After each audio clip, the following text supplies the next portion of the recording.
Assalamualaikum warahmatullahi wabarakatuh. Kepada yang terhormat Ibu Weni Kurnia Rahmawati selaku tutor mata kuliah penanganan anak berkebutuhan khusus, saya Uma Nalawida Husna NIM 858975442 dari program studi PGSD. Di sini saya akan menerangkan terkait tentang penanganan anak dengan gangguan bicara.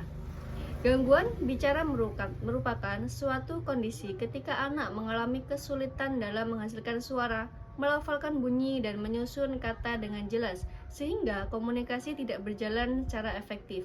Kondisi ini dapat berupa ucapan yang tidak jelas, keterlambatan kemampuan berbicara, atau ketidakmampuan menghasilkan kata yang terstruktur.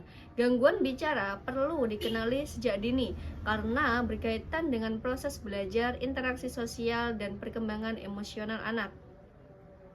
Adapun jenis-jenis gangguan bicara pada anak, yang pertama ada gangguan artikulasi atau fonologi, di mana anak menghasilkan kesulitan mengucapkan bunyi tertentu seperti R, S, atau K. Kesalahan dapat berupa penggantian bunyi, penghilangan sebagian kata, atau distorsi suatu suara sehingga ucapan terdengar tidak begitu jelas.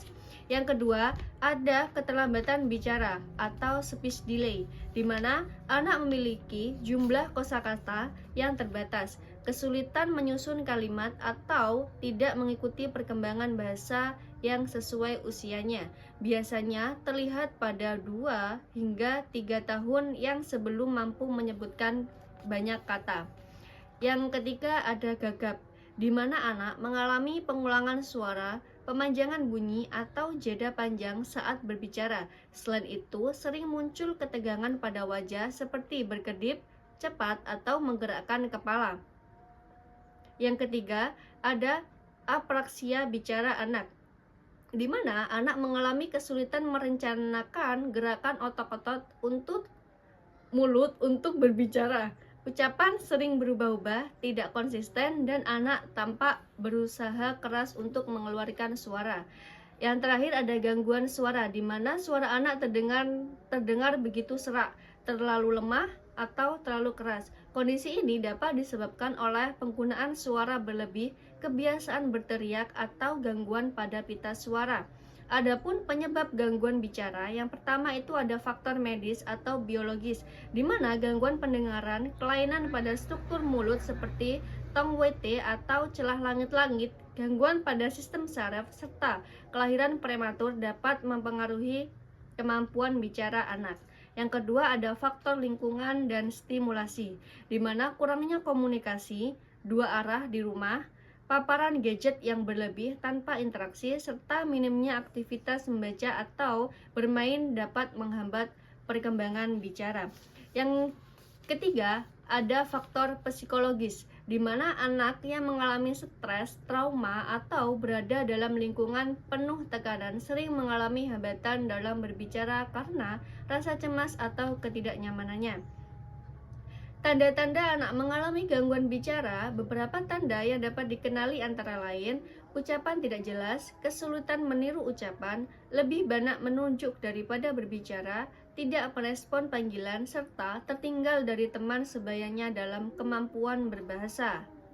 Yang kelima ada langkah penanganan anak gangguan bicara. Yang pertama, asesmen oleh profesional.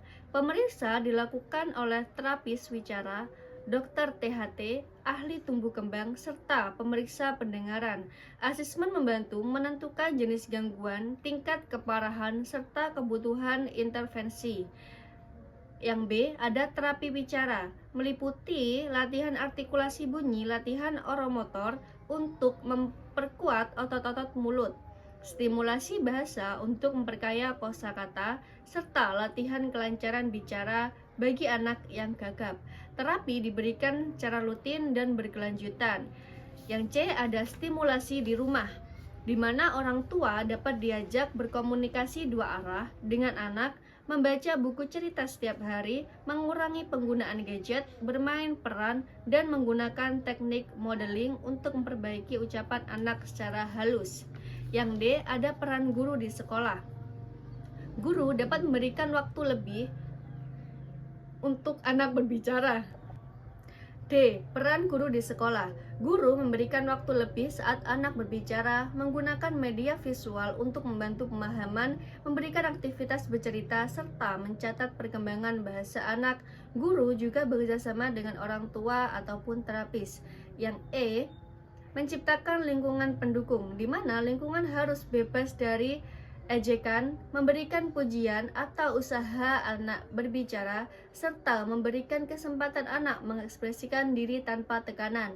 Yang keenam, contoh aktivitas stimulasi, di mana aktivitas yang dapat dilakukan meliputi meniup gelembung untuk melatih kekuatan mulut, bermain tebak gambar untuk meningkatkan kosakata, menirukan suara hewan, menyusun cerita dari gambar berseri, dan bernyanyi untuk memperjelas pengucapan.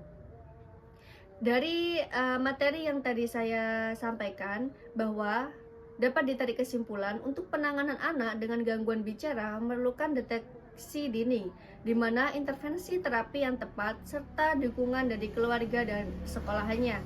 Dengan pendekatan yang tepat, anak dapat mengalami perkembangan bahasa yang lebih optimal dan mampu berkomunikasi dengan baik dalam kehidupan sehari-hari. Itu tadi materi terkait penanganan anak dengan gangguan bicara. Dari saya, Umanala Fidahusna mengucapkan terima kasih. Wassalamualaikum warahmatullahi wabarakatuh.